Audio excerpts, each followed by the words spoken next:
Yo, yo, yo, what's good, YouTube? What's good? STORMYBMAN, and I am back welcoming you to Answering the Bell with STORMYBMAN for this Sunday, May 22nd, 2022. And it's our Sunday morning call-in show. I want to say welcome to everybody that's out there. Much apologies for me not being able to do the post-fight show last night. But as I had mentioned earlier in the week, I haven't been sleeping very well. And so as I was watching the fights last night, I could really feel fatigue coming over me. So I elected to take advantage of rest time when it presented itself to me. So I figured I would just, talk a little bit about the fights last night in today's call-in show. And then if I feel up to it, I can do some post-fight, content over the next couple of days. But thank you all for the support. I saw that there were people in the chat last night waiting for the show to kick off, but I did put a reminder out that I wouldn't be doing the show. It was on the community page. So if you didn't get that notification, I did put it out there, and I still appreciate everybody that came out looking forward to support for that. I'm never trying to just leave you hanging, keep you in the loop about what's going on with me, because sometimes, there are things that are beyond our control. But I didn't want to sit up on a post-fight show last night and be, yawning and possibly dozing off or whatever on the show, because it definitely came down over me, and I'm well rested as of this morning. Getting up, having had a full night's sleep. You guys have no idea what it's like when you can't sleep. It's just a shade under being, having insomnia, surviving and thriving on just a couple of hours of sleep a night. That's not good for anybody, I don't think. So, but I'm here this morning. No complaints. Glad to see you all out there. Please smash the like button as you come into the building. And we can talk about the fights that took place yesterday, May 21st. Once again, we had overlapping fight cards that basically carried us throughout the day. If you are a subscriber to DAZN, you will have seen that there were cards that went on so early. DAZN has something before their main card that they call Before the Bell. And that's typically a series of undercard bouts, sometimes 2 or 3, sometimes maybe even up to 4 matches that they'll have before the main card starts. And then there's like a half hour to 45-minute break in between that Before the Bell and then when the regular card starts, or the main card, I should say. And when they do that, when you're here on like my time, Central Time or Eastern Time, that's very early. It could start as early as 10:30 in the morning. So excuse me, you literally have boxing all day, all the way up until the evening. So once again, that was the case. So imagine me trying to, keep awake and everything through all that, plus the little things you might have to do throughout your day between these matches. So there's a lot going on. I still say they should spread these cards out Friday, Saturday, Sunday, or Saturday, Sunday, and they can do much better. If they go Saturday, Sunday, they might get people who can go to both shows, both cards, depending on where they're located or whatever. But these boxing promoters, they're going to have to get smarter about this whole ordeal. I'm sure you all agree to that.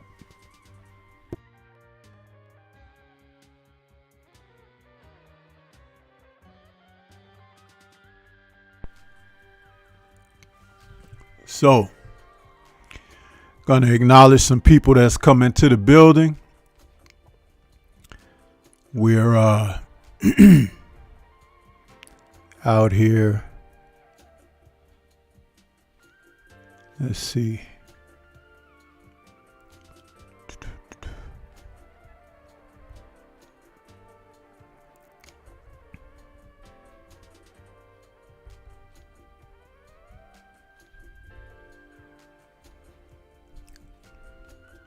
Just looking over my menu here, people. I got a menu in front of me that tells me everything I got laid out for today.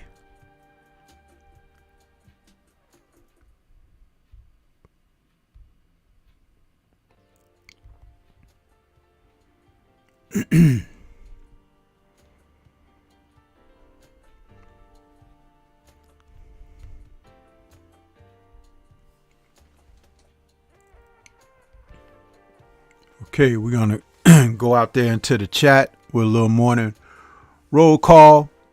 See who we got in the building with us this morning. We got Counter Local Sports kicking it off, saying salute to all. Hashtag LDBC.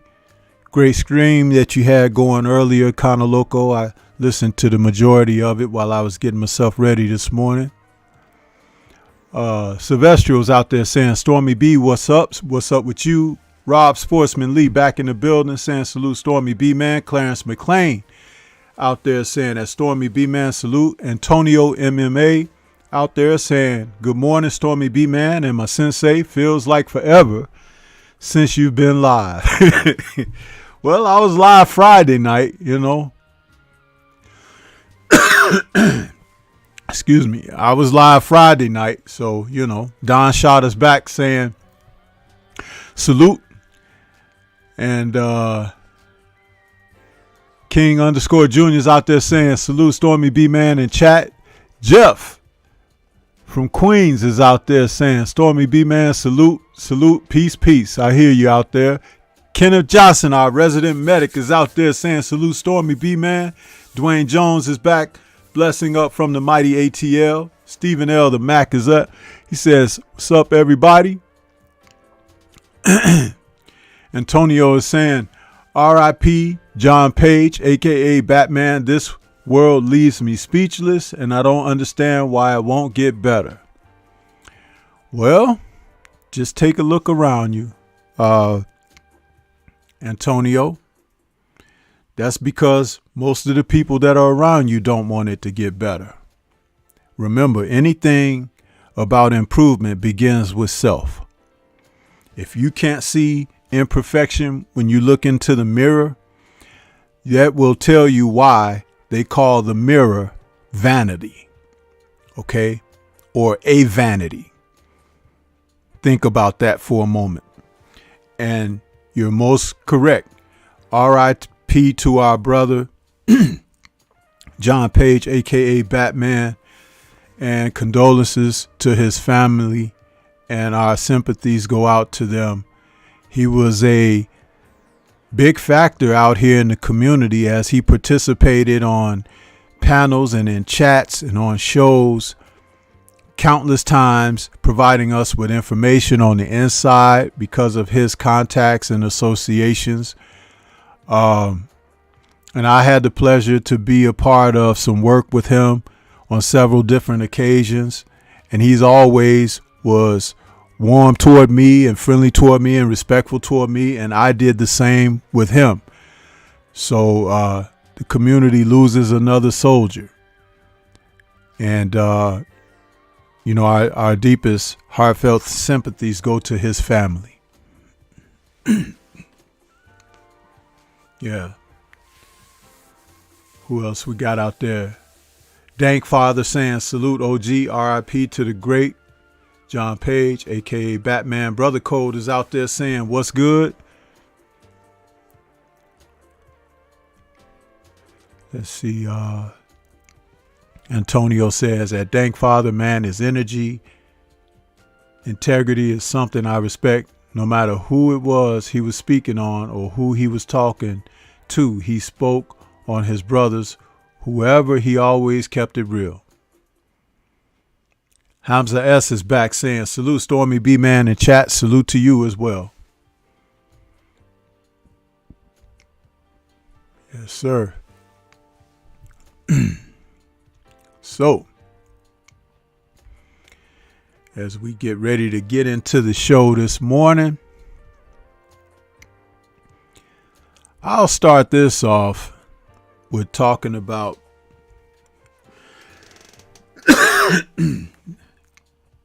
excuse my cough, people.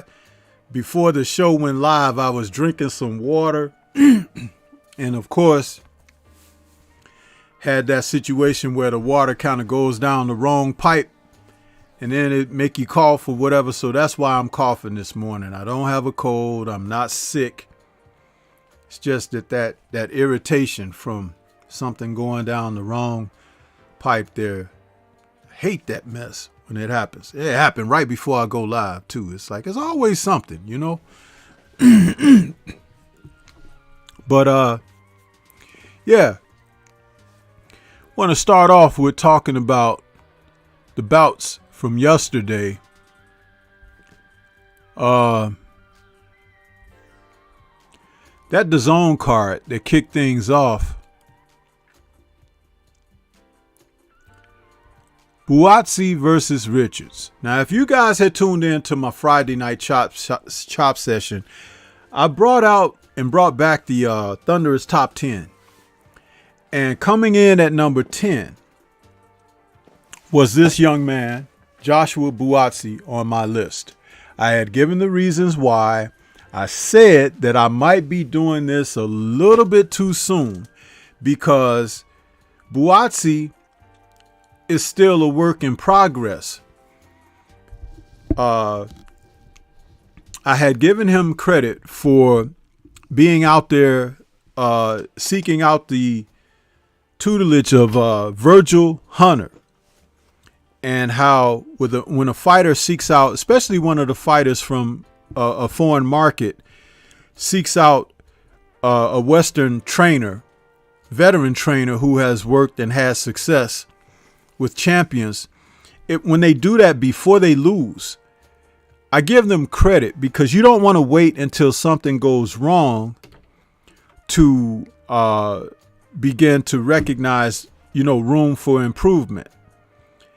And Buatsi is definitely someone who made that move. Several fights ago, he enlisted the services of Virgil Hunter.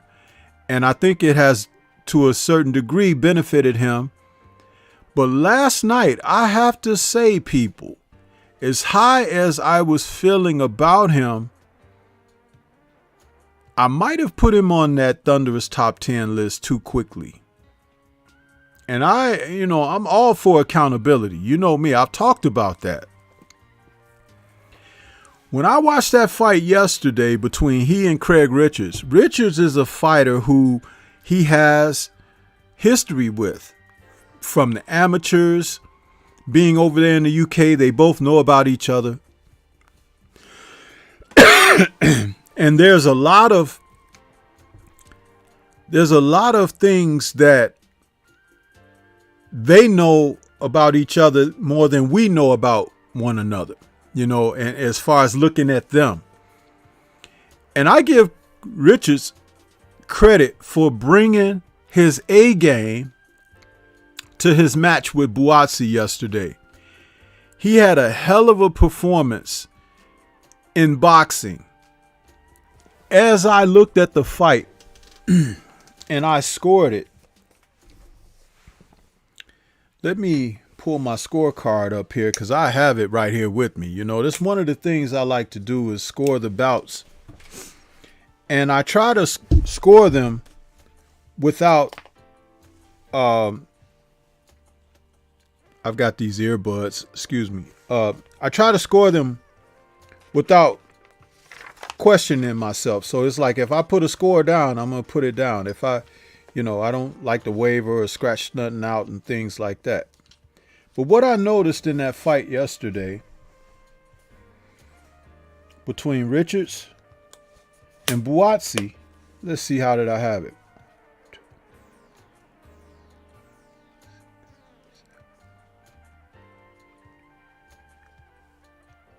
I had that fight 7-5 for Richards.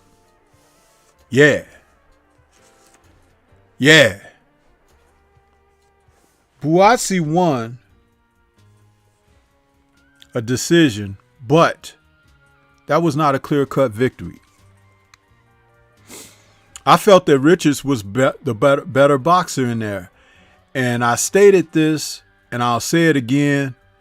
The next time that Joshua Buatsi throws a left hook in a combination will be his introduction to a left hook in a combination. He was very limited. He was robotic. He wasn't as fluid as I've seen him in other fights. I don't know if he tensed up against Richards. I don't know if their past history came into play where there's just a mental thing happening there where he just isn't certain if he could beat that guy, because that could be a part of it as well. But I saw no left hooks when the left hook was open. And I don't know what Virgil was doing. What was Virgil doing? The man who was in the ring with him, giving him water and everything, was not Virgil Hunter. It looked like a Latin guy. I don't know that person. But I want to say that when you're in there,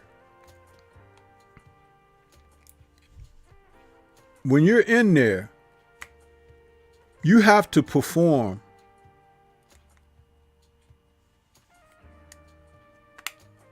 And I don't think that Buatsi performed yesterday. I don't think he performed. And I think he should have took a loss.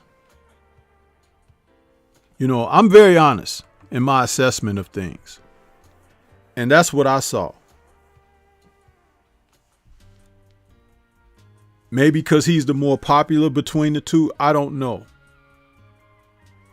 But I question everything now. I question it.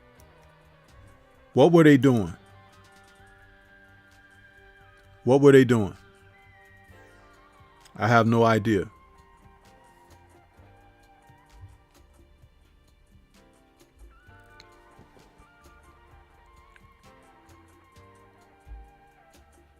Having trouble with my doggone Bluetooth now.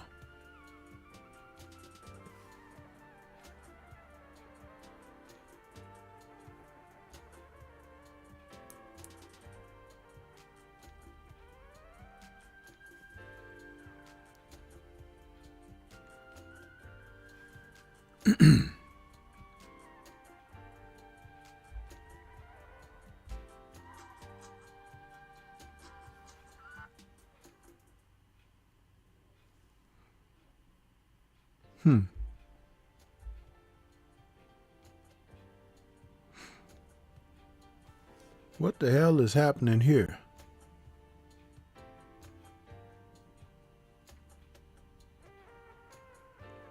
I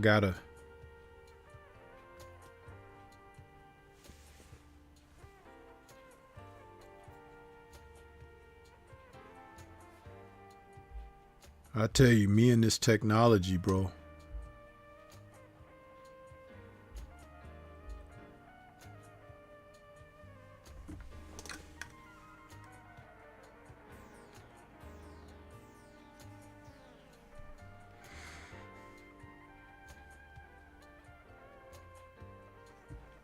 Okay, I'm back. I'm good now. It's like the thing went off and when I move around to get my scorecards. But 7-5 is how I scored it for Richards, because Richards had the better jab. He landed the cleaner punches and effective punches. Buatsi was always pursuing and applying pressure, but it wasn't effective. He didn't work the body. He didn't work behind his jab. So I was like, what the hell is going on? Where's Virgil Hunter, man? Where's the instruction? This man, this day, gets annihilated by Arthur Beterbiev, just like Marcus Brown did. So like I said, when I put him in my Thunderous Top 10 Friday night, you know, and this was like a week ago that I made the decision. But I said during the show, I was like, I'm not certain if I'm jumping the gun doing this or not, because I like the guy. But he took like 5 steps backwards with his performance last night. And if nobody else is going to say it, I will. And I like the guy.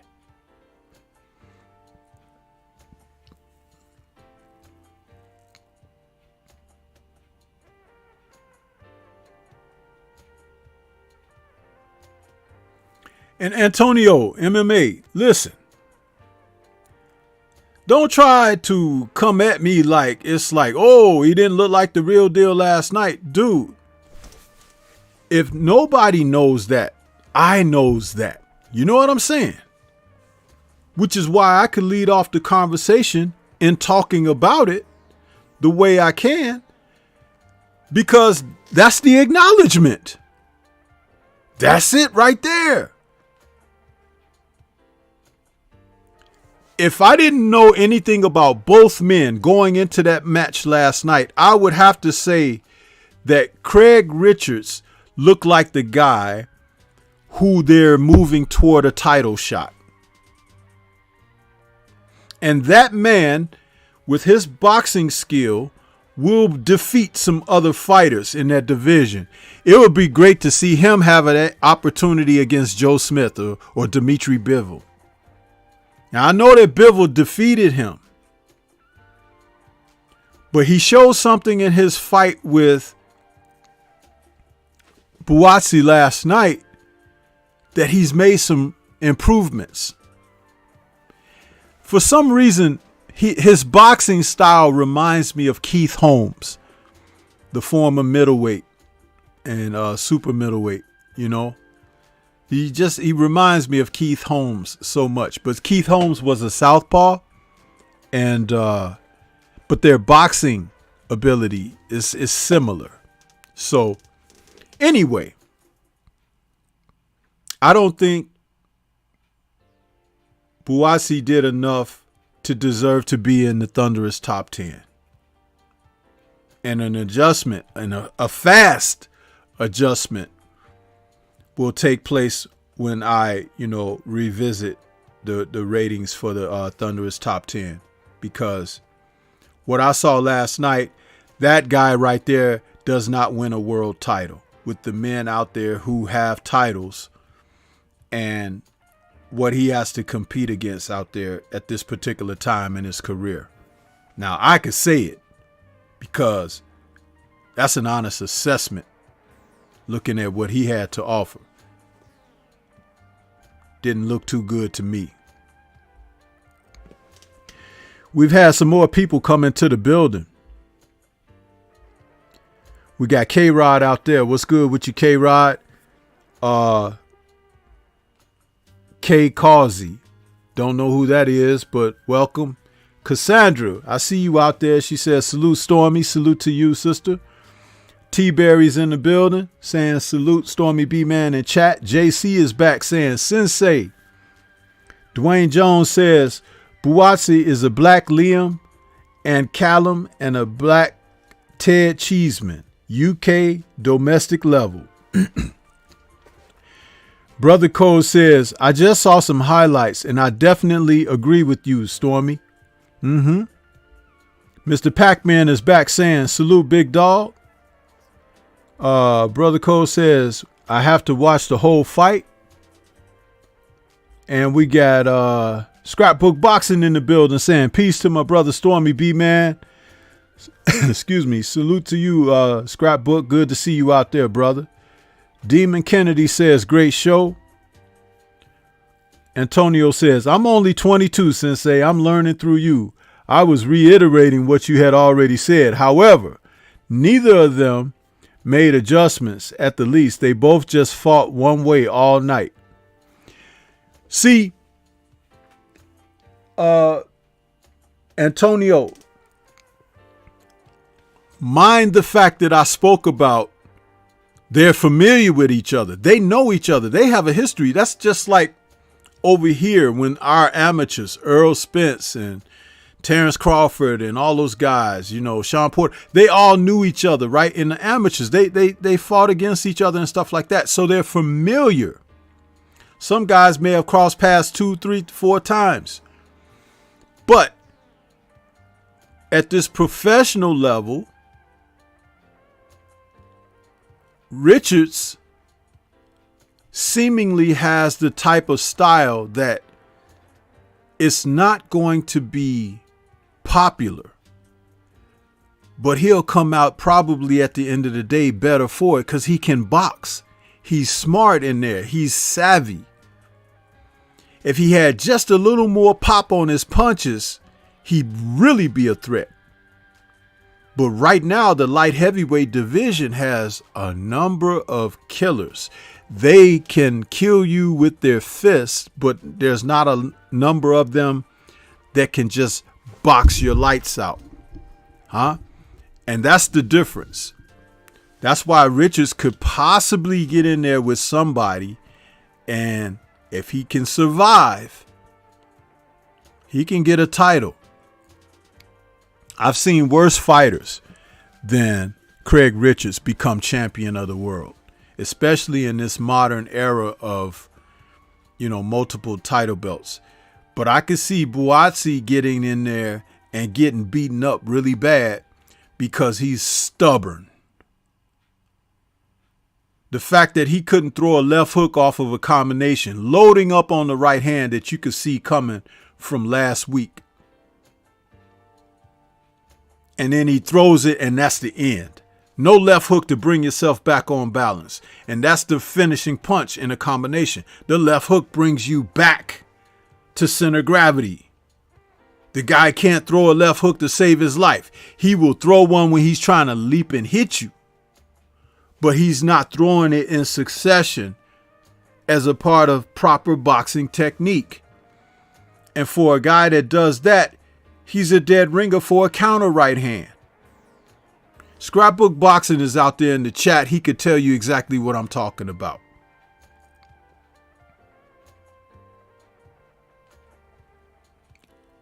Lessons to be learned, people.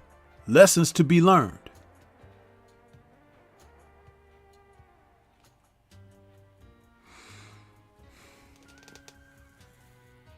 JMJ 2121, I see you.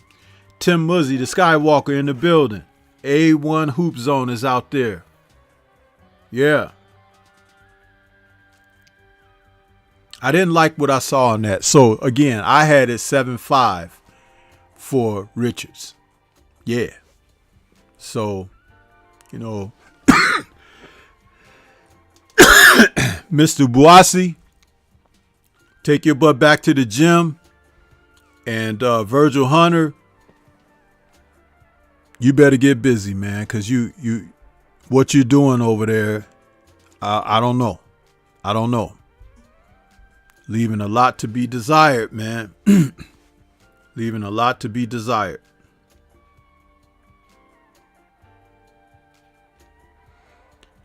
That's a good question, Antonio. Virgil may not have been with him the whole camp. That's a very good point. Very good point. And I don't know. I don't have that inside track. But I'll tell you something. He was there in the corner. He didn't tell him to do what I'm saying what he should have done. So what the hell was Virgil looking at? That's all. That's all. Where was the mention of him? Use your jab. Double up on the jab. Stop just plodding, walking one foot behind the other behind this guy. There were moments in the fight when Richards was catching him clean with right hands because he was just marching in. Boom. Taking the shot. Boom. So what? You got a decent chin. You know, you keep chipping granite with a mallet, and eventually it'll crack. Huh?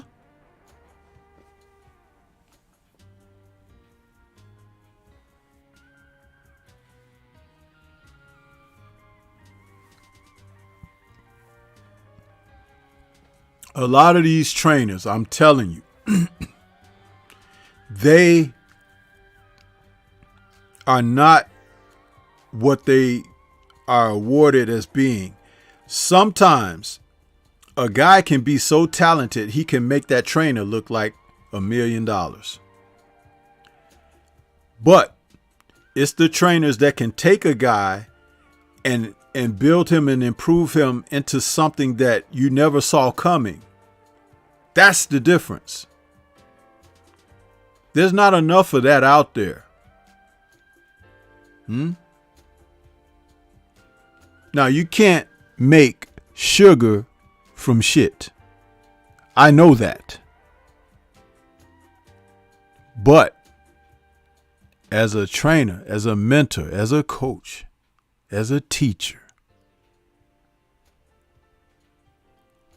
you should know where shit begins and from where it comes. When you can't define that, you need to get the hell out of the business. Word.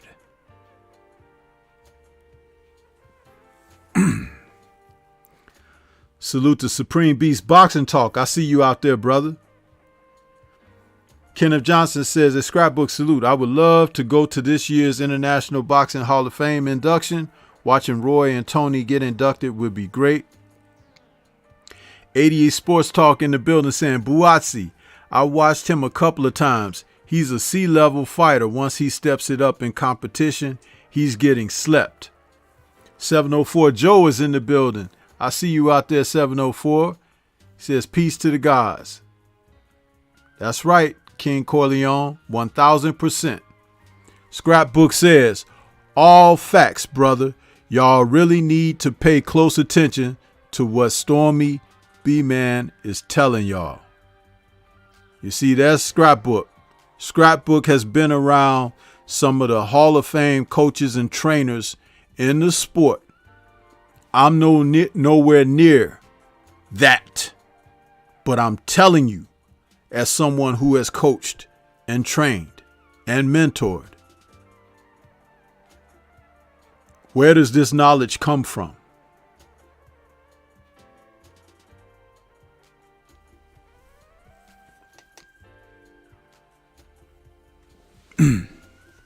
So let's move it on to the ESPN card that saw Jamel Herring taking on, what's his name, Jermaine Ortiz. This fight right here was an interesting match.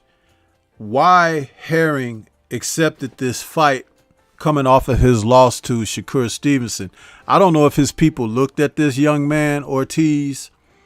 I don't know if they looked at Herring and his last couple of performances, but something should have told them that they needed to match Herring up with a fighter that would be available for him at his advancing age and at his minimizing output of offense. This young man was not the person to put him in the ring with. This guy is full of youth, exuberance, athleticism, speed, And I'll tell you something. He looked like he don't know what he's doing. But he's doing it so much faster with so much more energy and sprite that Herring had a trouble with this guy. And again, that's what happens with improper matchmaking. But also, I think that more than physically, the decline in Mr. Herring, it's not that. It's the mental decline. It all goes back to that fight that he fought a few fights ago when he got that bad cut and he was looking for them to stop the fight and stuff like that. And he had dropped that guy a couple of times. And I don't have the record in front of me, but I can't remember the fighter's name. But it was the Puerto Rican fighter that he fought. And Herring had a rough go. He ended up winning that fight, but he did not perform like a real champion is expected to perform in that fight. And I said it was psychological then. I did a post fight on it. We talked about it. But I'll tell you, these are the kind of things when you question what's going on, you can see it. If I can see this stuff, these people who are getting paid hundreds of thousands, if not millions of dollars for this, why can't they see this? Seriously.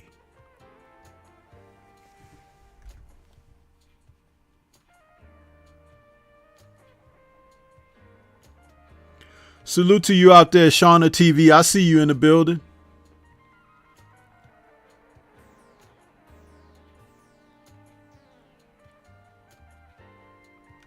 It's crazy, man. It's crazy.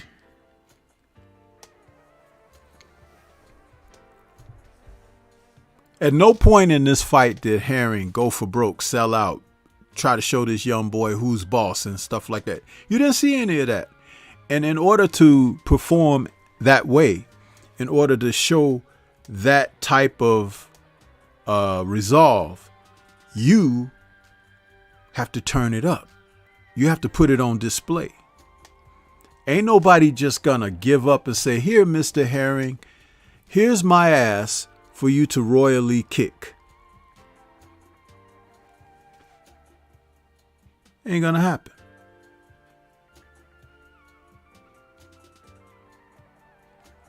Yeah, JMJ 2121. And that's the worst part of it, isn't it? What kind of soldier, bro? What kind of soldier? Because he doesn't seem to have another level. And he didn't have that prior to now. He didn't.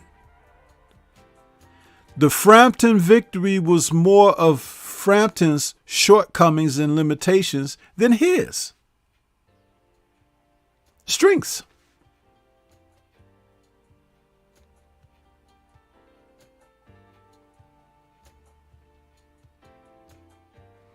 There are fighters from the late 80s and the 90s that were veterans who were former champions and guys who might be on their way out and stuff like that.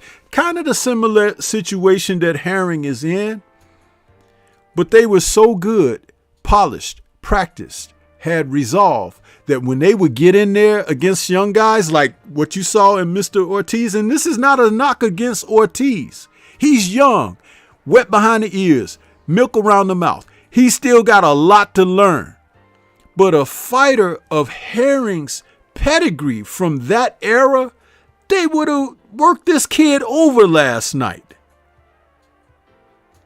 Again, scrapbook is out there. He would tell you.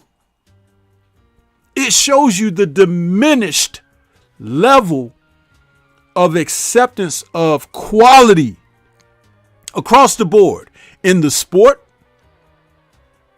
in the fighters, in the promotions.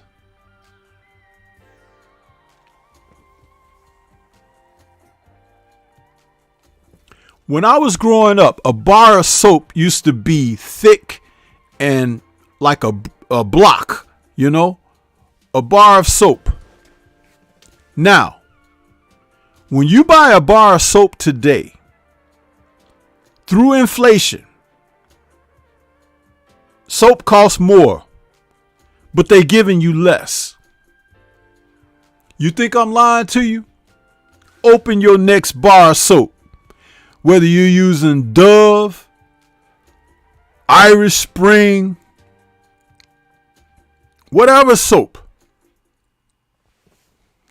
The soap, the bar of soap has a curvature in it, like it's curved. You look at that bar of soap, they're cutting off a portion of the bar. They shape it. They make you think like, oh, it's a nice little curved shape. You know, the soap. That's not a nice curve. They found a way to cheat you on the percentage of what you're receiving. So they cut that out. You're getting less in ounces, but you're paying more on the dollar. You think I'm lying? For those of you out there who love your favorite chips, Cheetos, Ruffles, it don't matter. The giant bag used to be a giant bag. Now the giant bag, which you're paying more for, is just a little bit bigger than the bag that they used to put in the vending machine. But you're paying $4, $5, $6 for the giant bag now. And on top of that, they tell you it's so many ounces in the bag. But when you grab the bag and you touch it, 1/3 of the bag is empty before you even open it. Huh? Ain't nobody said nothing. I asked the guy. He was at a 7-Eleven loading up the treats and goodies on the shelves, right? He's like, you know, he drives the truck. He ships the Cheetos and stuff to the store. I said, hey, man. This was like a few years ago. I said, hey, man. Why is the chip bags getting smaller but the price going up?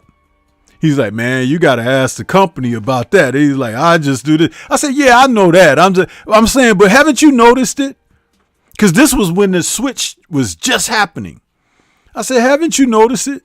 Haven't you seen that they're giving us less, but the damn prices are going up and the bags are getting smaller and smaller and smaller? You know how you could buy the case of Cheetos and chips and stuff and it's the little bitty bags? Those used to be the ones they put in the vending machine. And then the bigger bags that you would pay like 69, 79 cents for, that would be on the shelves in the store. And then you had a giant bag. Well, that little 69, 70 cent bag, that's gone now. You got the little vending machine size that you could get for 30 cents. That's like 79 cents now. And then the giant bag, which was shrunk down. This is what they doing to people. And everybody's out here just bending over saying, yeah, give me more, give me more. When are y'all going to wake the hell up, man? So when I'm talking about these fighters and they're not given the efforts that they need to give, Herring should be mad at himself. Because he's been going through the paces. Yes, he's had some outside of the ring serious things happen and whatnot. Many have. And that's not to minimize what he's gone through. But if he wanted to challenge himself, he could have started last night. I just lost to Shakur Stevenson.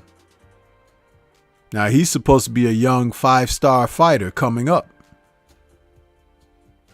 But this young man, that's not Shakur Stevenson. And you were supposed to make him understand that. So maybe it's best that you do go sit down somewhere.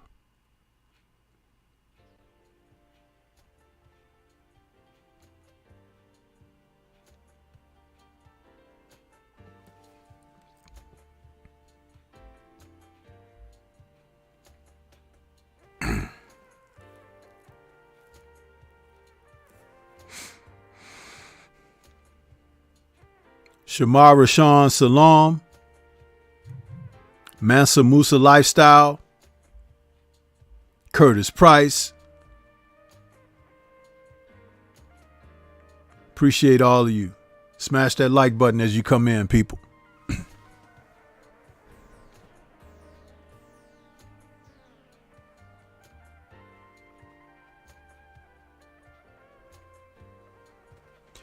Yeah, 88.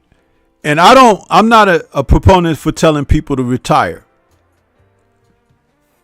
But if you're not going to change your mind and your efforts and your output, you should find something else to do.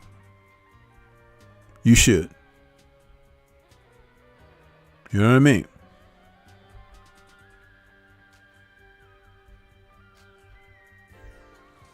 So, but let's go ahead and open things up, man.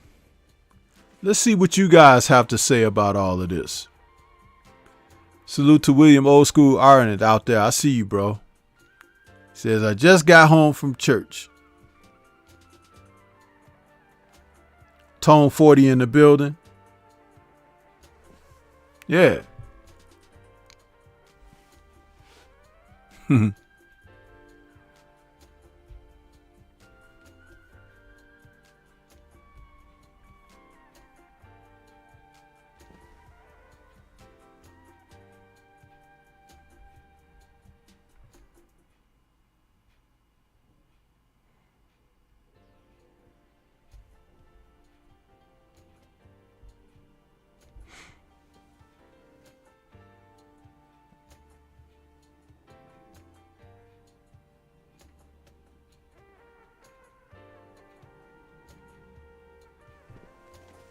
So,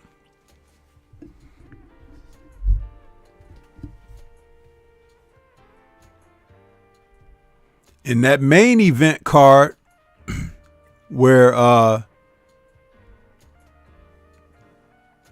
Herring fought, we got a chance to see that kid, Ali. I'll say Ali for short because I can't pronounce his first name very well. But Ali Janibek took on this guy, Danny Dignam. Now, that fight right there, Dignam didn't belong in the ring with Janibek, but he went in there and gave it a good old try, huh? Well, Janibek is the real deal, people. But you'll never know it by the way he beat up on this guy, because it was like a grown man fighting a guy that's just entering puberty, huh? Yeah. Every time he touched Dignam, I was like, this guy's gonna get hurt. I'm sitting there watching the bout and I'm like, man, this ain't going past 3 rounds. It almost didn't get out of the first round. And as soon as he hit the guy solidly, the guy like just lost everything. You know?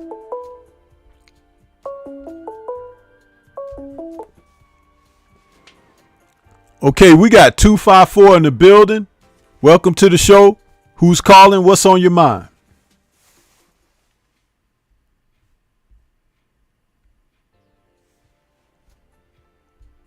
$254, you there?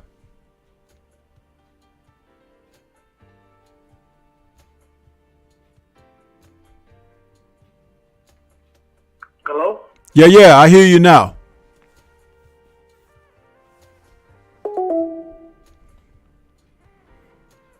Oh, well.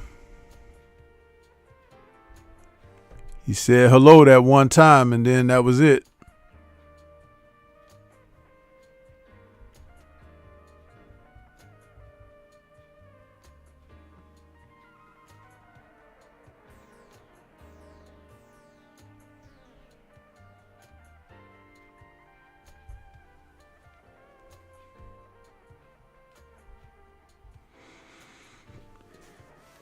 Anyway.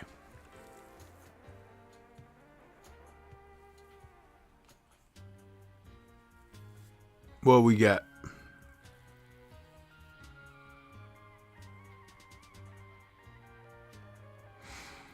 William says, Herring's reactions just aren't there anymore. Ortiz was first constantly and Jamel was taking a beating.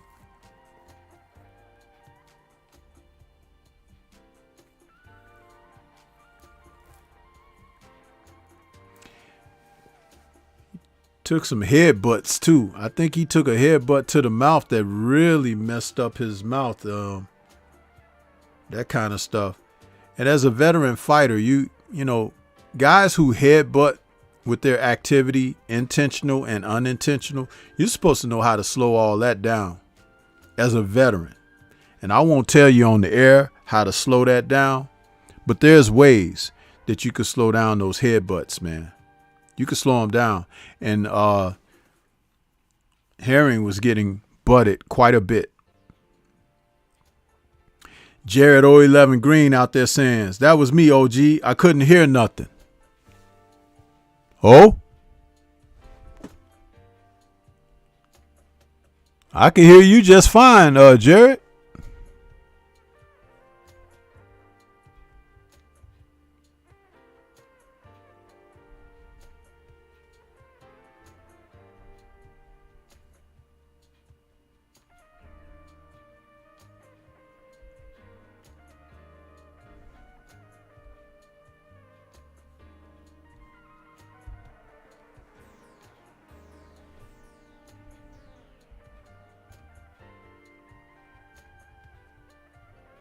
Can we get someone else to call in and see?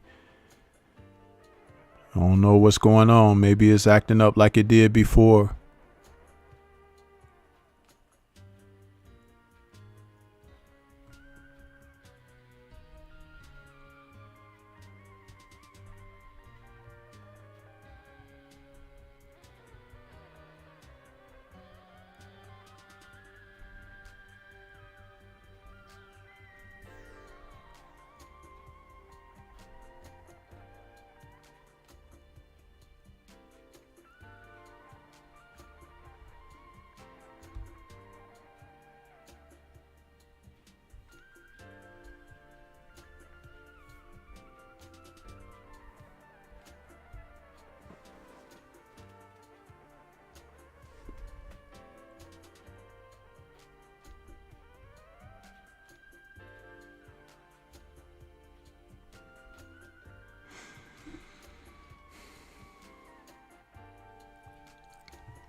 Yeah, so Janet Beck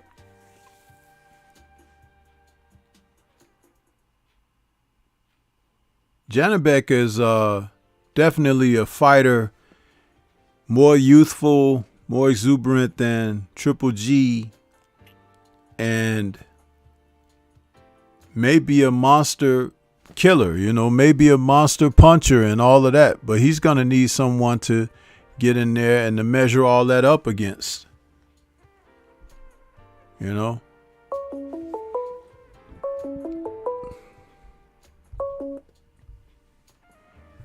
Okay, we got, I think this is Jared 011 Green. Hello? Yeah, can you hear me? This is Jared 011 Green. Yeah, can you hear me? Can you hear me, Jared? I can't hear you, but I know you can hear me, Sensei. So my question is, put you on the spot a little bit, but I know you're competent enough to answer. After you seen Benavidez, you know, basically destroy Lemieux, can he beat Charlo? That's it. You have a blessed day. Okay. So Jared wants to know, do I think if Benavidez can beat Charlo? And I take it that that's Maul Charlo at 160, moving up to 168 if that's what he chooses to do.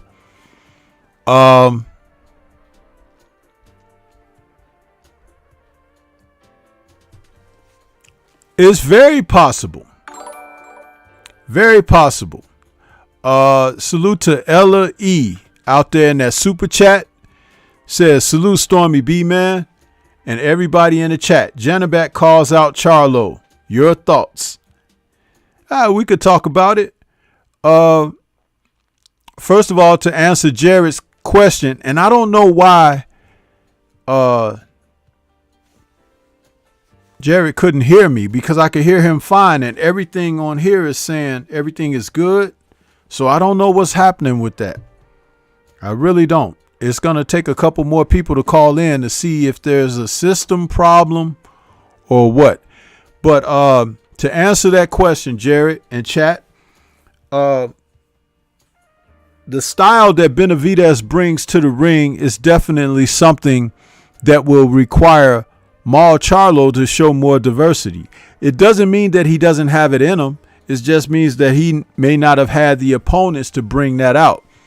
That's why guys need to face each other. It's like you can go in there beating up on guys who don't belong to share the ring with you.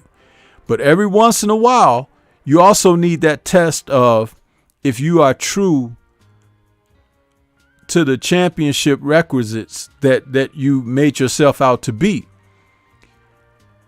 Benavidez can be defeated, but there are guys that are his contemporaries that I don't see defeating him because they don't have enough of the moxie. They don't have enough of the savvy. They don't have enough of the intestinal fortitude to challenge themselves and to challenge him. So if you got a guy that doesn't want to even challenge himself to be the best he could be, how can he go out there and challenge a guy who presents himself as the most, serious opposition that you could face? That's the problem. That's the problem right there. Now, regarding Ella that sent the super chat, and thank you for sending the super chat.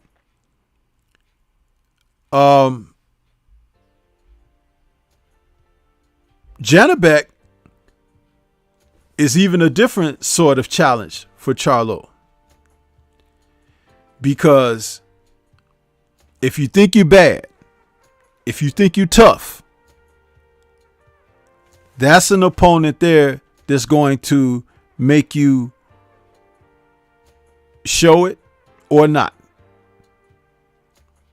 And I would like to see that, because that guy doesn't have, talking about Janabek, he doesn't have anything but the aspirations toward fighting the best. And if you whoop him, you whoop him. But at least he's willing to give it a go. You guys are going to start that moving around and going to another division and all of that stuff, man. All that does is it just reveals who you truly are at the core. And if you think someone should respect you for being that guy, you need to get the hell out of the sport, man. Get the hell out of the sport.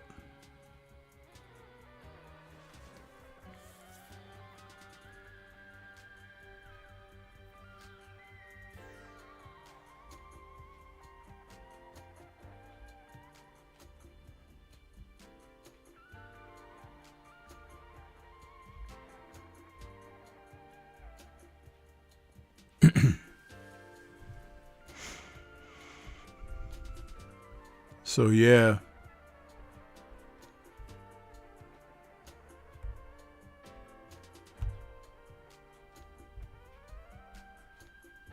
I'm curious about my call-in line, though. I would like to see, another caller call in and see what we can do with this. Jared said he couldn't hear me, but I could hear him just fine. And all of the additional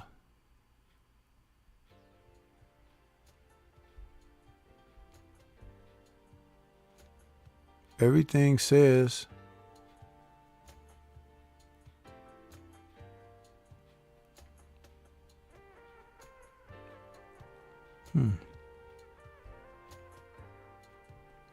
That's right, Tone 40. Lot of pretenders in the sport of boxing. A lot. And some of them have been made quite well off, have secured money without really even risking a lot. Then there's always a risk when a fighter enters a ring. Don't let me, be the one to try to say, oh, they're not risking anything. But you understand what I'm talking about when you talk about levels of competition. That's where I'm speaking on. I'm speaking on the levels of competition. There are guys who are out there, and there are guys who will provide,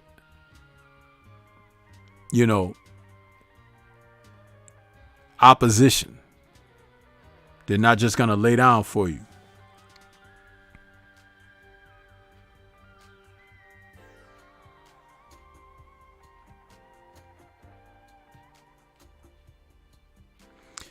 Yeah, William, they should make Triple G fight Janabek, huh? Yeah, how about that? They should make him fight him.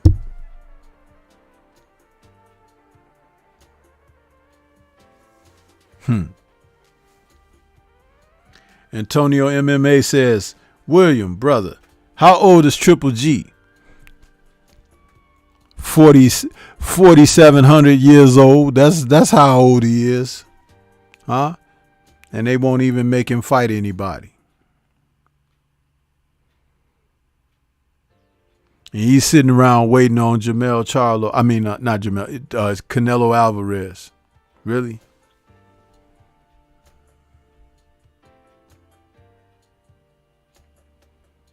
And he want to sit around for Charlo. I mean, for Canelo.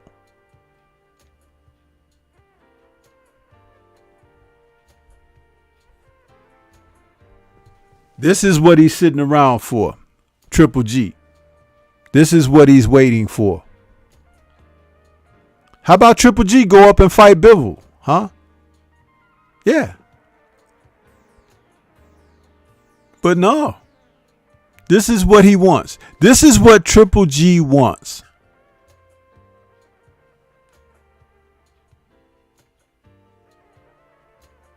Are you kidding me?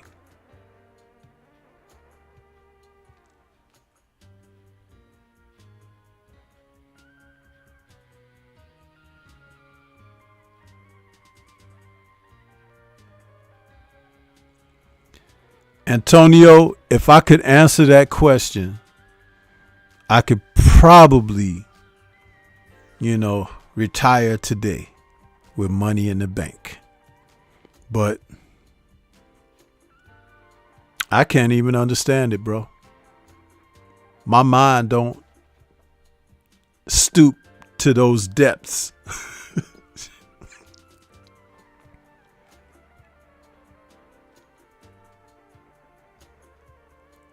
But this is the ass of boxing that he's waiting around for right here. This guy right here. Huh?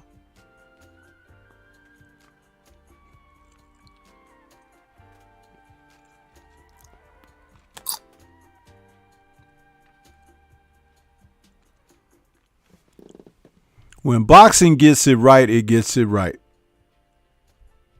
But we see that the sport of boxing sucks so bad. Salute to you, Kwee. I didn't see you at first. Appreciate you stopping in the building.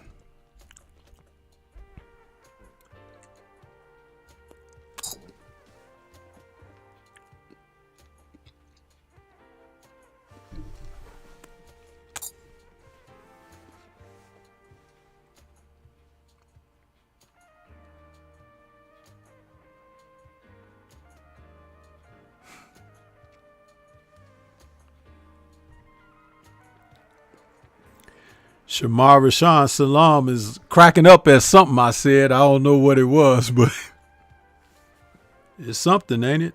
Watching these guys out here, man.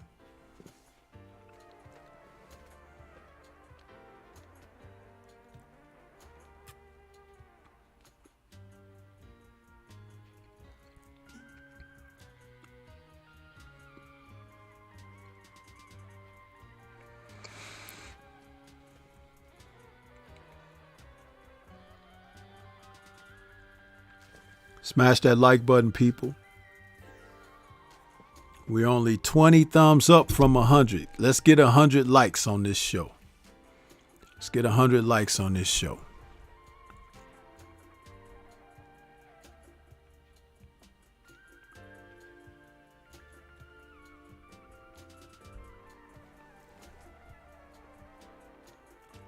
He says, the ass of boxing. Yeah. That's exactly who he is, the ass of boxing. Because when they talk about the face of boxing, that's someone you can look to that represents the sport, right? It's like, oh, he's representing, he's the champ, he's the man, he's the people that people look to. Canelo shows you all his posterior, huh? And he wants you all to kiss it while he continues to rake in tremendous amounts of revenue for not doing shit. Huh? So how is that the face of boxing? That's somebody telling you to kiss their fanny, right? So that's why I call them the ass of boxing. See, there's usually some type of gravitas to when I say these things. I don't just make it up. Huh? He walks around in silk shirts and soft slippers and everything with dark shades on. Barely 5'7". And he got y'all thinking that he's the Holy Grail. Dude, he's a commode, huh? And Bibble showed you exactly what you do with the commode. Once you do your business, you flush and you leave it behind. That's all. You leave it behind. That's Canelo, huh? And Triple G so stupid, he's still waiting around for the guy, huh? Even though the dude got smashed to bits, as the Brits like to say, huh? Triple G is still thinking, I could get that third fight.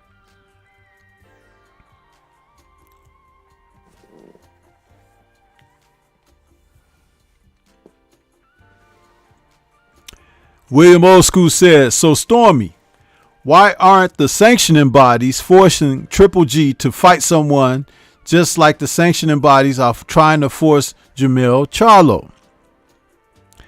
That, William, is because Triple G has the right complexion and the all ensuing protection, huh? To thrive amongst all this insurrection, huh? Think about it. This is what they do. They've been doing this to fighters and fans of fighting since time. Yeah, that's what they do.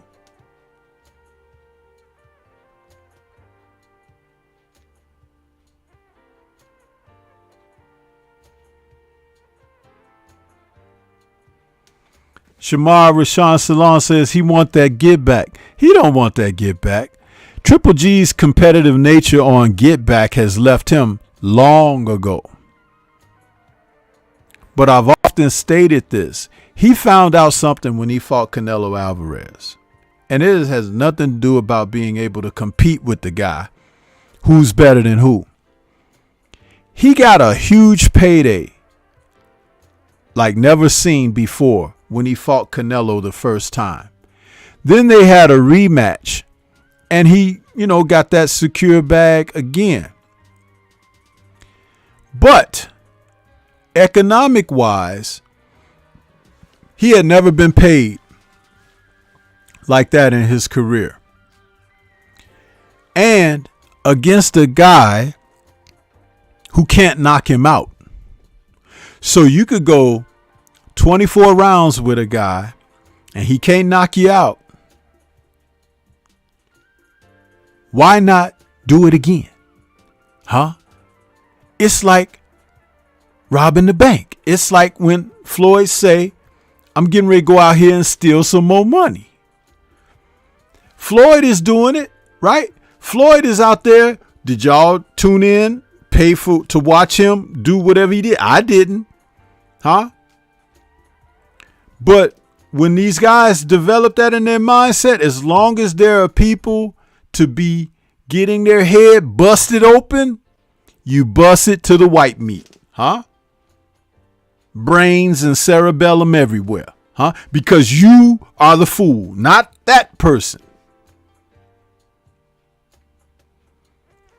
Triple G is sold on the fact that y'all will pay to watch him fight Canelo again on pay-per-view. And he got interest in stock in DAZN and everything. So he getting money hand over foot, right? And he ain't risking nothing.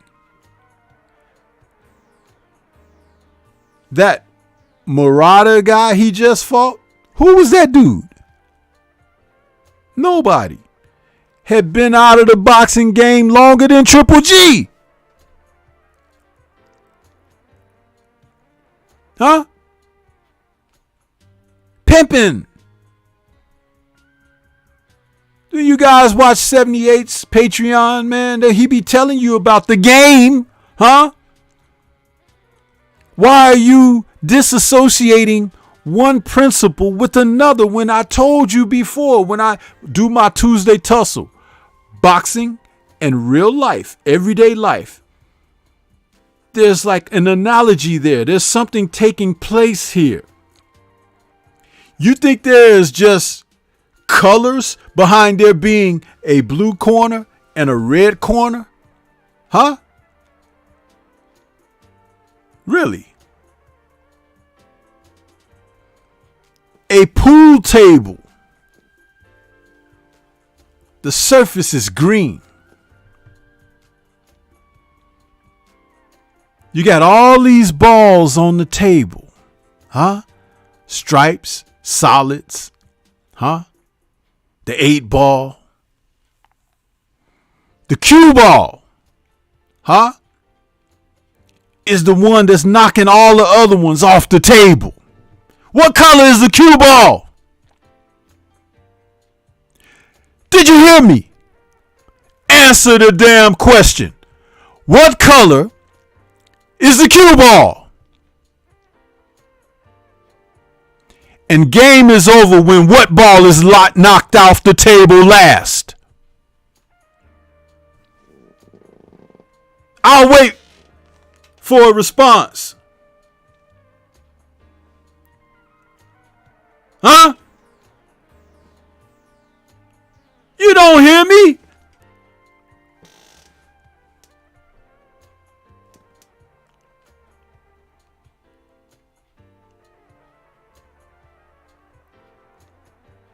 Listen, man.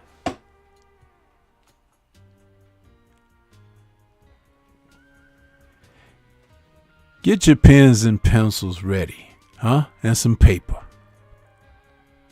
You got a lot to learn.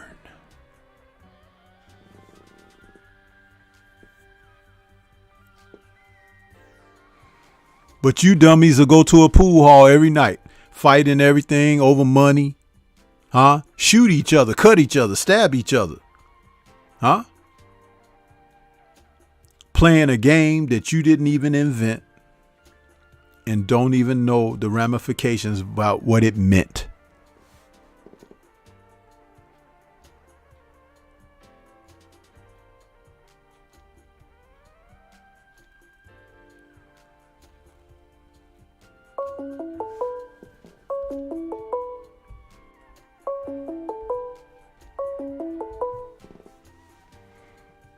Okay, we got 518 in the building. That might be K-Rod. Is that you, K-Rod?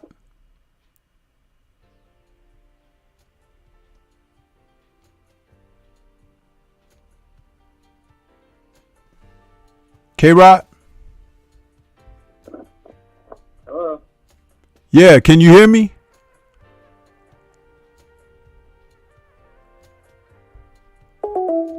He can't hear me. So I don't know what that is, people. There's something going on with the system where my callers cannot hear me, but I can hear them.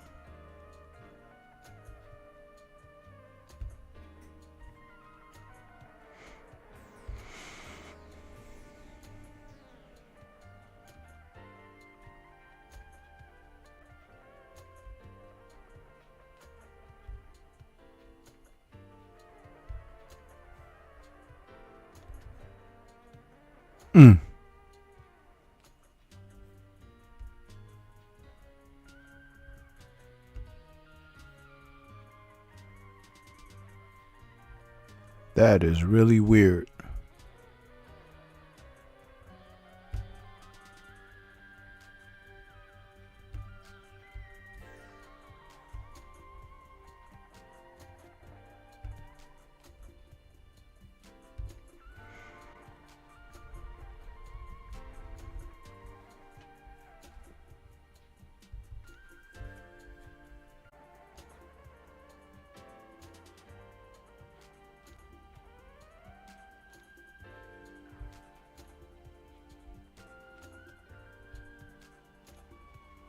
Man, you see how they do us, bro? You see that? That's done by design, people. That's done by design. Yeah. The pool table reference. Then boom. Shortly after that, boom. There you go. You can't tell me that this ain't what it is. You can't tell me, man.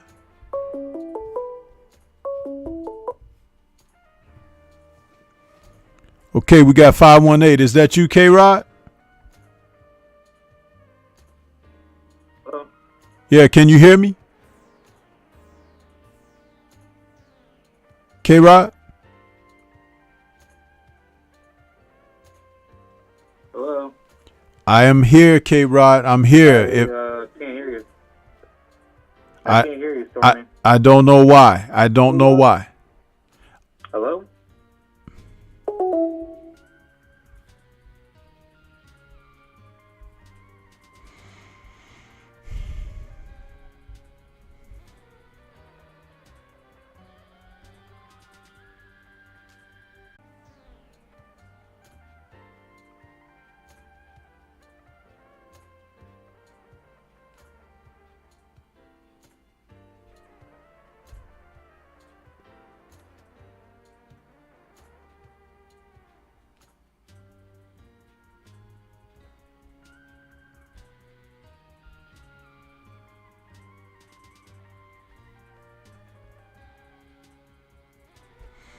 Yeah, William, that's exactly what it is.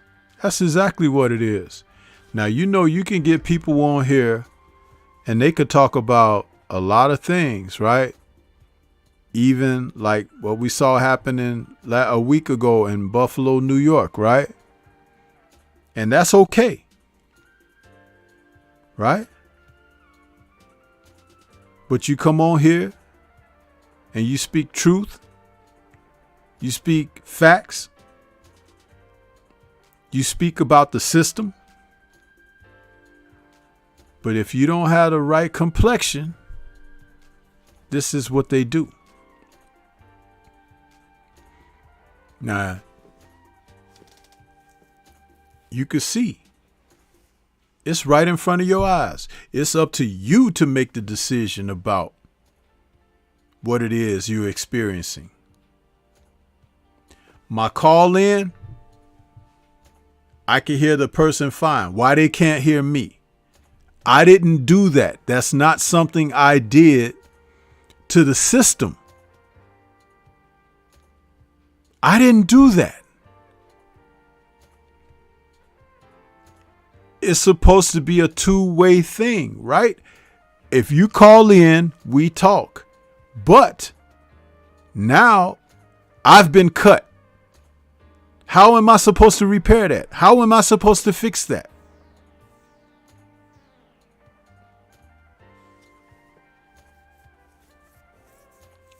K-Rod, it's been working fine whenever I've used it. But all of a sudden now, it's not.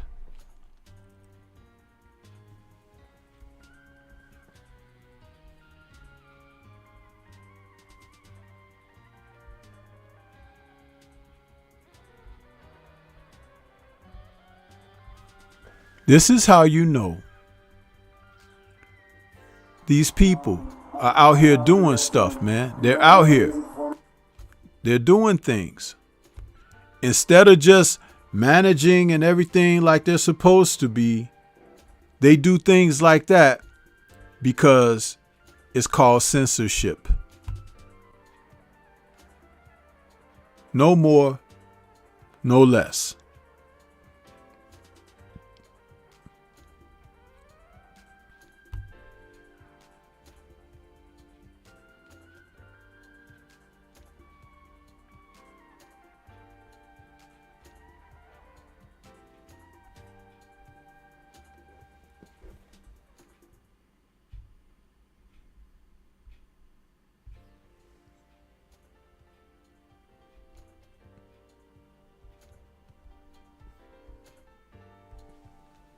This is what they do.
I'm going to try to open that line back up one more time. I try refreshing it, and I want to see if it'll cooperate.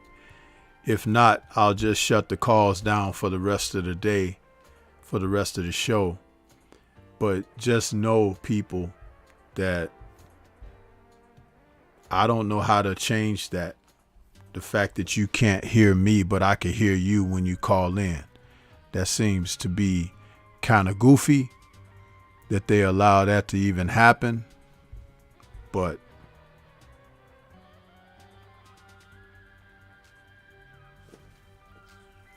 yeah, K-Rod, you're more than welcome to try again, because I got to find out whether or not it's working.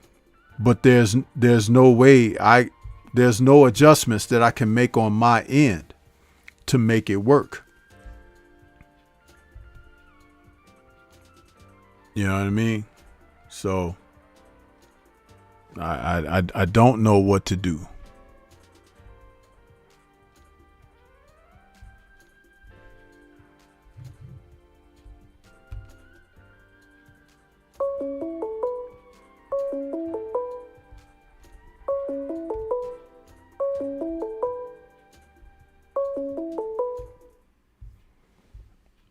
Yeah, K-Rod, you there?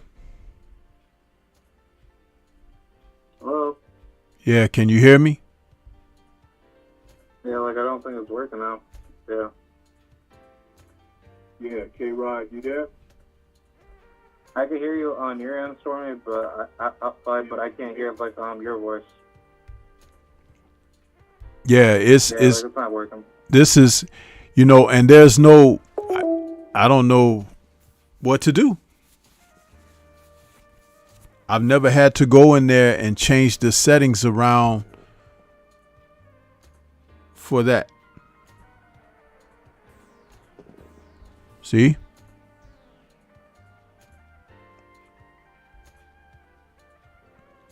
Now, the reason why you guys heard that double audio playback is because that's something that I can do But understand that when I do that, I'm actually tampering with something that don't need to be tampering with. So it's like, again, it's on the other end. It's on the other end. So basically they're stifling my opportunity to utilize this medium. And I have to end up, now I got to end up emailing these people and stuff like that. But, you know, this is what they do. Again, censorship. Censorship. My call-in show is once a week. Last week, we had calls. We talked. We chopped it up. Everything. This week, what is the difference? What is the difference? Nothing. And now it's not working.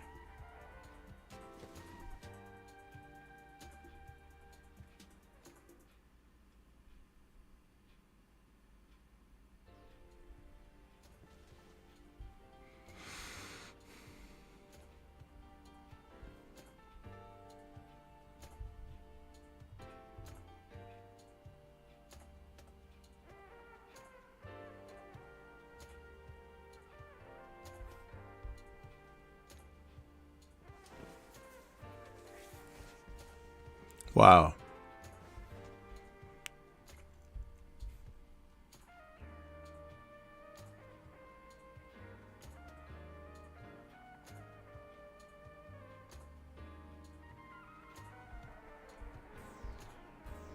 And let this be a testament for everybody out there. You know what we talk about on here, outside of me making the points like I made. That's what it is. It's real.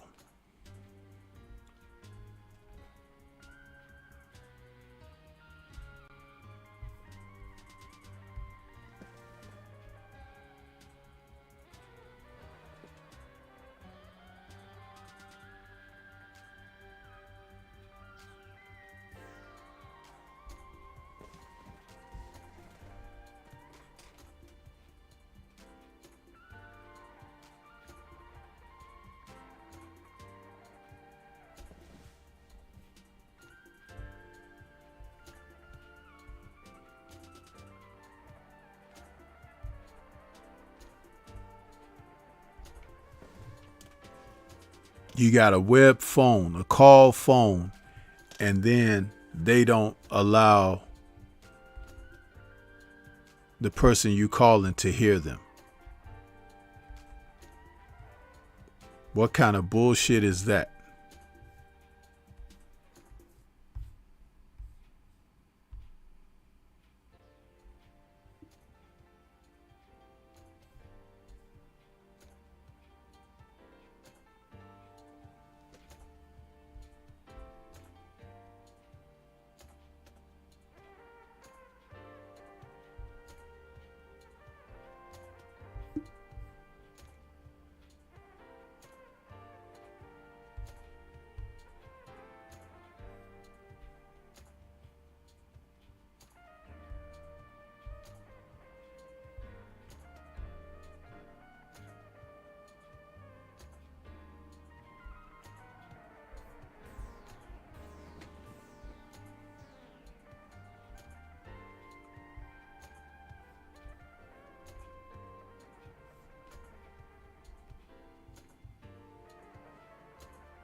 I'll be with you in just a second, chat. I'm just closing out this part of the where I had the call in open. So because there's no need to have it open if people can't call.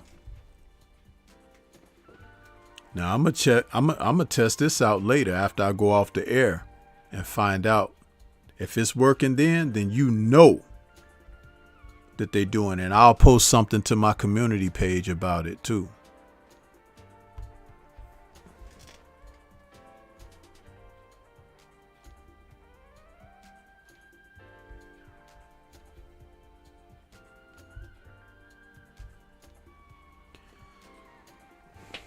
Let's see. Let me go back to the chat here.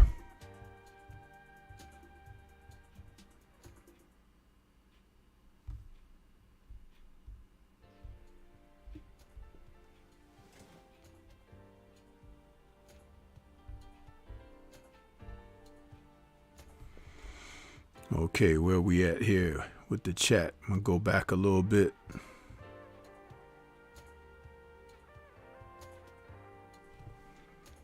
Have to put my eyes back on so I can read this properly. Antonio says, I just screenshot some BS YouTube just asked me. I'm about to email it to STORMYBMAN. I find it interesting. Okay, Antonio, I look forward to checking that email. Let's see.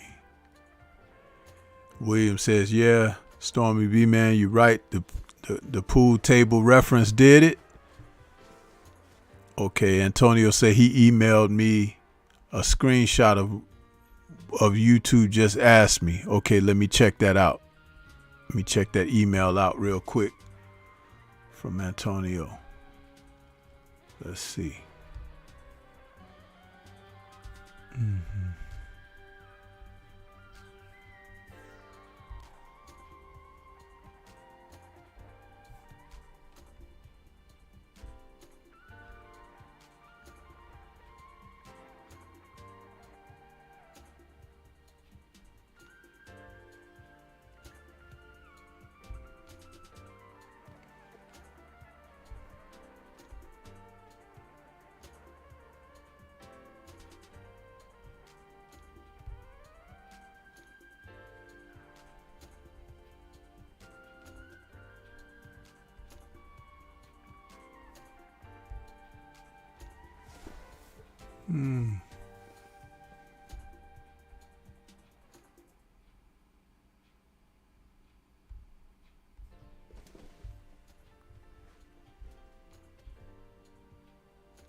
Okay, Antonio. Yeah, I see that.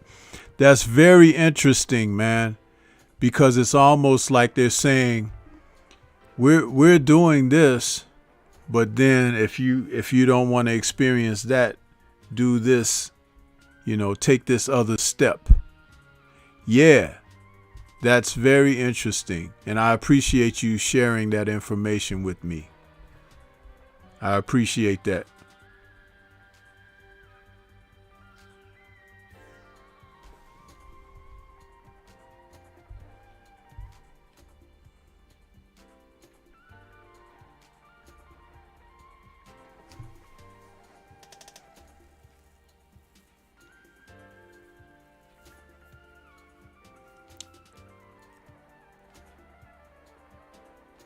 Yeah, and Antonio says, I was in the live doing the weigh-ins for the Shakur versus Valdez fight, and there was more racism in that chat than I've ever seen, and not once did the live stream even buffer, yet alone cut. Yeah, you see, that's what I was talking about earlier when I said there's so many other things that are going on out here, and then in the midst of me just trying to have my weekly show, here they come messing with me, huh? Or anyone else that's, on the level of just trying to, you can't tell me this is not all, devised.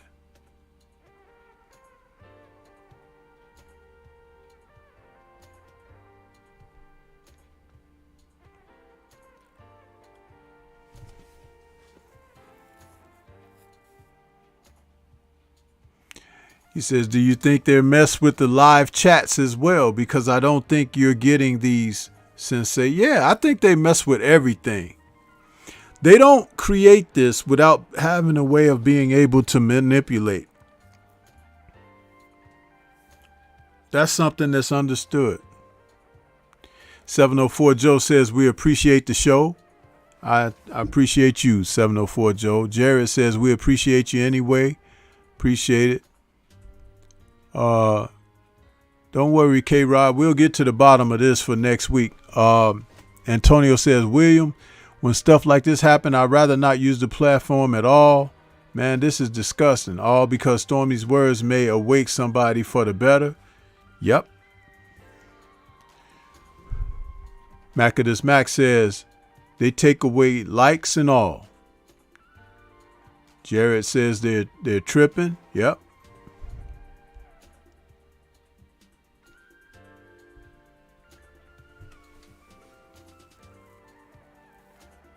Conshonery in the building. I see you. Sylvester says, Stormy, who do you suggest David fights next? I don't care. As long as it's one of the name guys, that's who I would like him to fight. Andre, Charlo, Morel, Triple G. I don't care. Just get in there with somebody. It's time for people. Canelo. It's time for people to stop, dancing around the man like he's not worth facing. And he's probably the most formidable out of all of them. Somebody need to get their ass in the ring with him. Yeah. Tone 40 says, as soon as you started talking about the meaning of the black cue ball. Hey, man. Hey. Right? How far were we into the show? An hour? Man, you can't make this stuff up, man, like my man Kevin Samuels would say. Huh?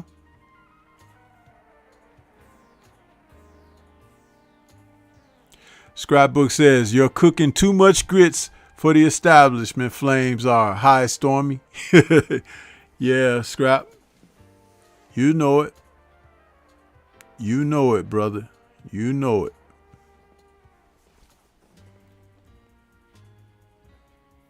Antonio says, I tell you, I've been in all the chats all week. I'm over the back and forth BS. He said, if that's a 3-letter word, we need them in the build. We need them. I'm more than willing to oblige. Everybody ain't going to make it. Yep.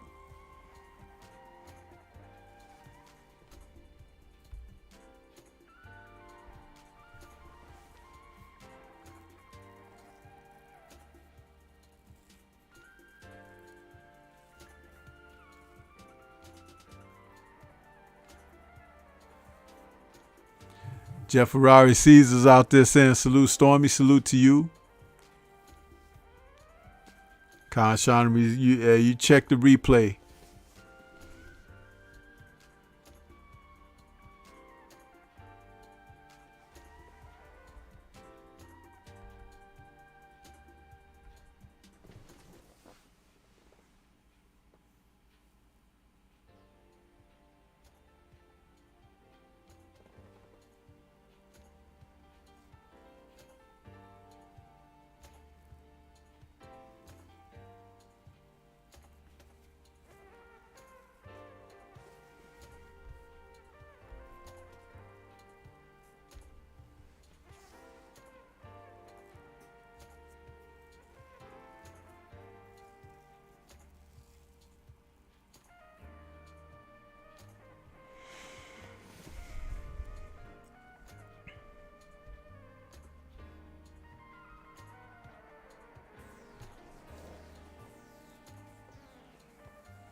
Antonio saying, Sensei, has anyone heard anything about Boo Boo Andre? The man is probably the best at 160, 168, but we will never know. Nobody wants to get in the ring with him either. Nobody wants to get in the ring with him. Nobody wants to get in the ring with Benavidez. So maybe those two should just fight each other at the end of the day.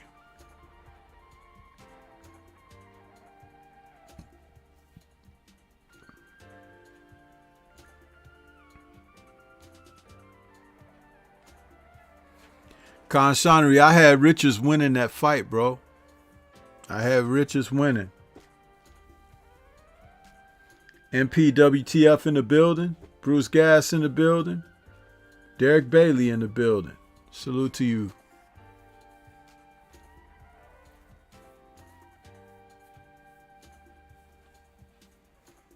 Man, Benavidez busted Lemieux up, bro.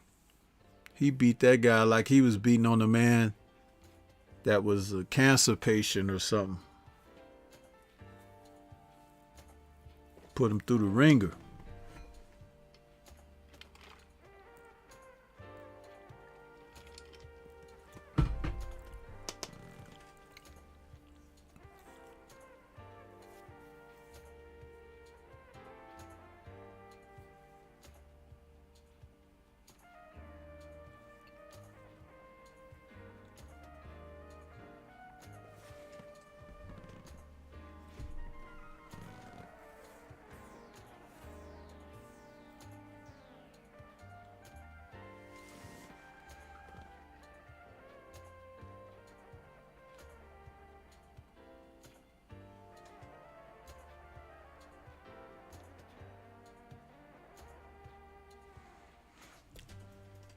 Shanri, if he didn't pick the wrong sport, he definitely picked the wrong fight.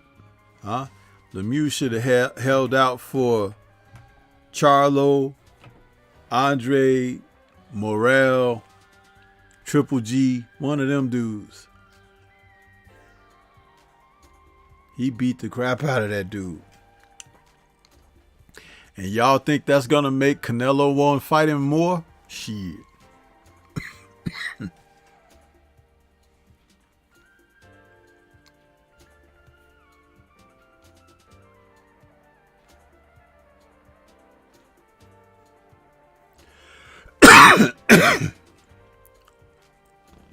Yeah, buddy.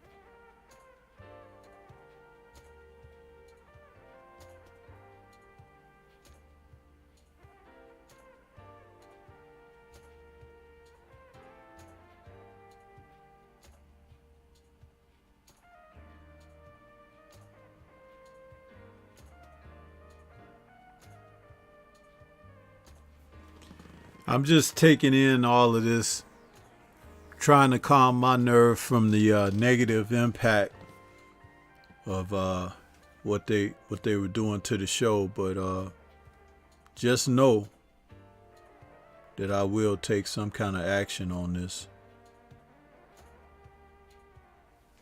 I have to do my part.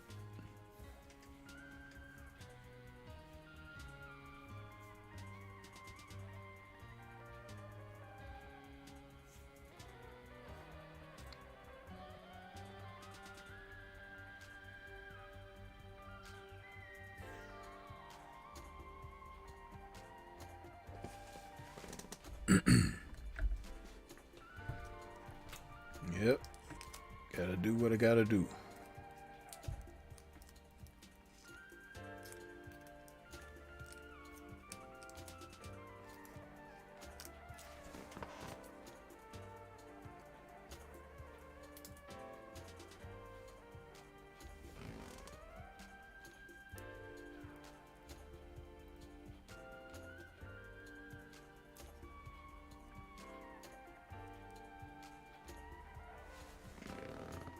Yeah, that's what William, that's a great, that's a great move within itself for patrons of the show, for those who tune in and want to participate and feel like this show is worth having. If you were to use your voice to exercise, your displeasure, with what they're doing, those kind of things could cease. You know, the movement of the people is what can really set things in its proper direction. But when people don't do nothing, you stand by idly you stand idly by and watch bad things happen. You know, you saw all those people standing there watching that man with his knee on George Floyd's neck. There's a lot of people, about 3 police officers and a lot of people standing around watching a man's life being, you know, sucked out of him in front of everyone. Just because they're policemen? Man, what if that was your relative? What if that was your family member? Huh? Your dad, your uncle, your brother, your cousin, huh? Your granddad. That crowd of people could have rushed those police officers and got them off of that man's neck. And yeah, maybe you'll be hauled into the station. But you know what? You saved somebody's life because they were trying to take his life. With the crowd like that, Shamar, they can't shoot everybody. But I'll tell you something. If I was in that situation, I would want someone to help me. And I'm sure that George wanted somebody to help him. I'm sorry, man. It's better for a person to live for something than to die for something meaningful than to live a life of embarrassment and that was a time where people, civilians, could have helped. You guys are more than likely to take your cell phone out and film someone's demise than to offer assistance to help save their lives. That's crazy. What kind of era are we living in? What kind of era are we living in?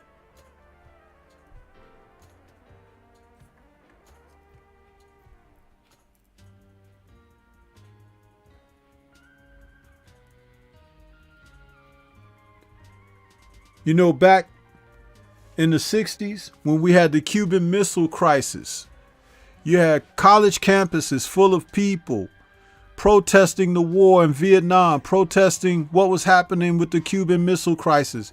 And all people were doing was coming together, civil rights and everything. And the government looked at these people, college students and stuff. They wanted to arrest them. But how you going to arrest all the citizens? You can't arrest all the citizens. But they bank on you being separate of mind. They bank on you being prejudiced against each other. They bank on you having separation. Well, I'm from this country and you're from that country and we're different. And so we don't need to stand together. This is how they get you. This is how they dupe you. I just talked about the pool table.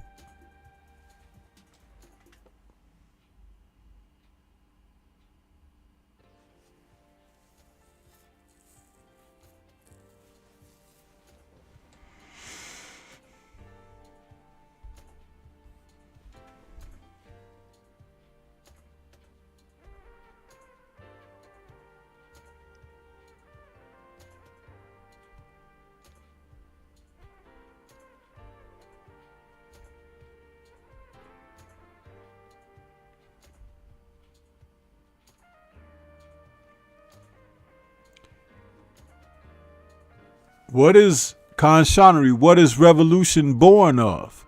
Circumstances of strife, dismay, disorder. But people come together because they have a like-mindedness, compassion towards something better than what is being served. That is your right as a human being to want better.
Yeah, they held me up again, man.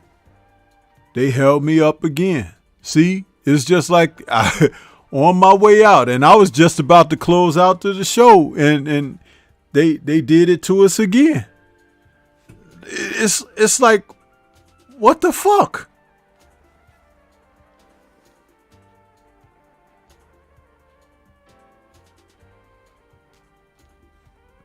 Antonio, you contact him by any means, but the displeasure should be shown. You know, just like you can report somebody for a bad video or whatever, you can report them for what they're doing and cycling and using, what do you call it? What's the word I'm looking for? Your censorship over something that you want. You want this show. You want us to have our conversation. I'm not violating laws here. I used analogies. When I talked about the pool table, notice that I never mentioned the word RACE. Notice I didn't.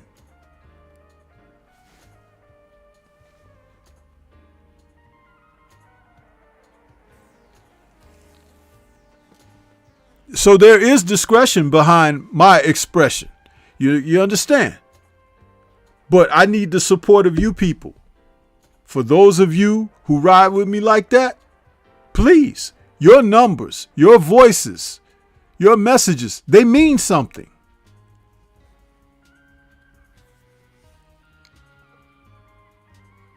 Now, when this is finished, you could go back and watch the replay, and the places where it buffered and stuff, that won't show up.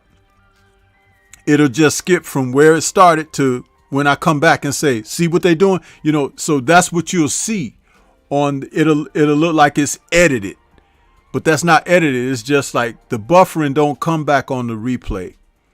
It'll just, from where the buffering started to where it ended, that's where the video will play. But you still should report this kind of thing. Not report my show, but report the interference and the interruptions of the show, because it was very consistent with the topic. And we know that that's by design. But as I was about to say, thank you to everyone that came out today. I apologize that we weren't able to get the calls in like we would have loved to do, but we will be back. Okay. And we'll have more. Shout out to the mighty LDBC. I appreciate each and every one of you. Much love to you guys. Have a great week ahead, and we'll catch you next weekend for the next call-in show.